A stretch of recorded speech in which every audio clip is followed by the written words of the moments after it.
क्या आप विश्वास करेंगे कि बिहार की धरती पर एक ऐसा गुरु हुआ था जिसने न तो कोई राज्य जीता और ना कोई सिंहासन मांगा, न स्वयं राजा बना, लेकिन उस गुरु ने एक साधारण बालक को उठाकर भारत का सम्राट बना दिया। सोचिए, यदि उस दिन वह गुरु उस बालक से न मिला होता तो इतिहास में चंद्रगुप्त मौर्य नाम का क्या कोई सम्राट होता? क्या मौर्य साम्राज्य बनता? क्या भारत का इतिहास वैसा होता आज के जैसा जो अभी हम जानते हैं? और सबसे बड़ा प्रश्न, क्या आज बिहार को फिर से उसी गुरु की आवश्यकता है? वीडियो के अंत तक बने रहिए, क्योंकि यह केवल इतिहास नहीं, यह बिहार की आत्मा की कहानी है।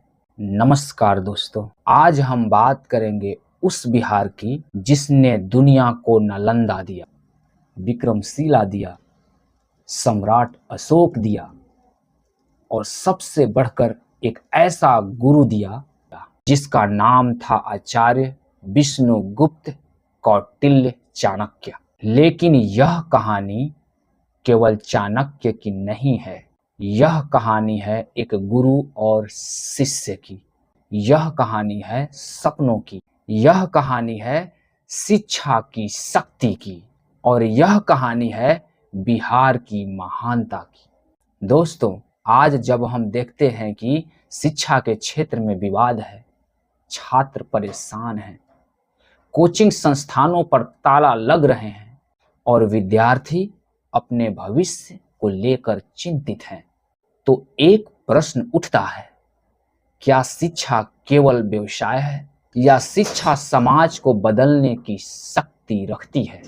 इस प्रश्न का उत्तर हमें 2300 साल पहले बिहार की धरती पर मिलता है। उस समय मगध दुनिया के सबसे शक्तिशाली राज्यों में गिना जाता था।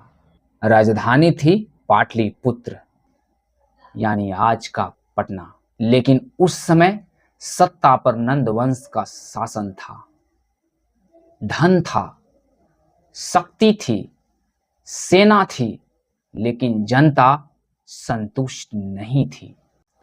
उसी समय एक विद्वान ब्राह्मण मगध के दरबार में पहुंचा। नाम था विष्णुगुप्त, जिसे दुनिया बाद में चाणक्य के नाम से जानने लगी। लेकिन दरबार में जो हुआ उसने इतिहास बदल दिया।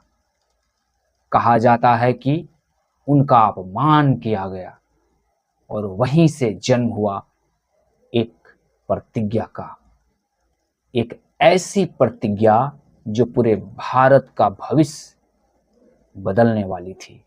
अपमान के बाद चाणक्य चाहते तो स्वयं सत्ता हासिल कर सकते थे। उनके पास बुद्धि थी, राजनीति थी, नेतृत्व था, लेकिन उन्होंने कुछ और सोचा। उन्होंने तय किया, मैं राजा नहीं बनूंगा, मैं एक राजा बनाऊंगा। और यहीं से शुरू हुई एक गुरु की खोज, एक ऐसे भविष्य की खोज जो केवल सिंहासन पर न बैठे, एक ऐसे शिष्य की खोज जो केवल सिंहासन पर न बैठे बल्कि इतिहास बदल दे। कई दिनों तक भटकने के बाद उन्हें मिला एक बालक, साधारण परिवार का, ना कोई महल, ना कोई सेना, ना कोई राजवंश, लेकिन उसकी आंखों में चमक थी, उसके व्यक्तित्व में नेतृत्व था और उसका नाम था चंद्रगुप्त। दुनिया उसे साधारण बालक समझ रही थी, लेकिन चाणक्य उसमें भविष्य का सम्राट देख रहे थे। दोस्तों, यही गुरु और सामान्य शिक्षक में अंतर होता है।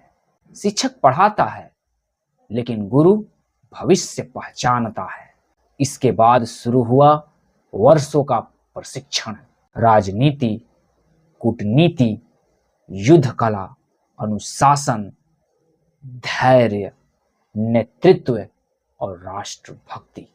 चाणक्य ने चंद्रगुप्त को केवल पढ़ाया नहीं, उसे गढ़ा, उसे तराशा और उसे तैयार किया।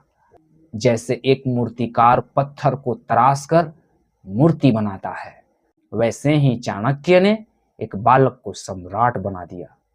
और फिर वह दिन आया जिसकी कल्पना शायद किसी ने न की थी। वही साधारण बालक पाटलिपुत्र की गद्दी पर सम्राट चंद्रगुप्त मौर्य बना और वहीं से शुरू हुआ मौर्य साम्राज्य। दोस्तों सोचिए, इतिहास में कितने राजा हुए होंगे, लेकिन कितने ऐसे गुरु हुए होंगे जिन्होंने स्वयं सिंहासन ठुकराकर अपने शिष्य को सिंहासन तक पहुंचाया। यही चाणक्य की महानता थी। आज बिहार को फिर से उसी सोच की जरूरत है। आज भी बिहार में लाखों विद्यार्थी अपने भविष्य के लिए संघर्ष कर रहे हैं। आज भी उन्हें ऐसे शिक्षकों की जरूरत है जो केवल नौकरी की तैयारी ना कराए, बल्कि जीवन की तैयारी कराएं। आज भी बिहार को ऐसे चाणक्य चाहिए जो नए चंद्रगुप्त तैयार कर सकें। याद रखिए, किसी राज्य की बड़ी शक्ति उसकी सेना नहीं होती, उसकी सबसे बड़ी शक्ति उसके शिक्षक होते हैं। किसी समाज की सबसे बड़ी संपत्ति उसका धन नहीं होता, उसकी सबसे बड़ी संपत्ति उसके विद्यार्थी होते हैं। और बिहार की सबसे बड़ी पहचान केवल उसका इतिहास नहीं, बल्कि उसकी शिक्षा की परंपरा है। यदि आपको लगता है कि बिहार की इस महान कहानी को हर विद्यार्थी तक पहुंचाना चाहिए, तो इस वीडियो को लाइक कीजिए, चैनल को सब्सक्राइब कीजिए और कमेंट में लिखिए जय बिहार, जय शिक्षा, क्योंकि एक गुरु सचमुच इतिहास बदल सकता है। धन्यवाद। जय हिंद, जय बिहार।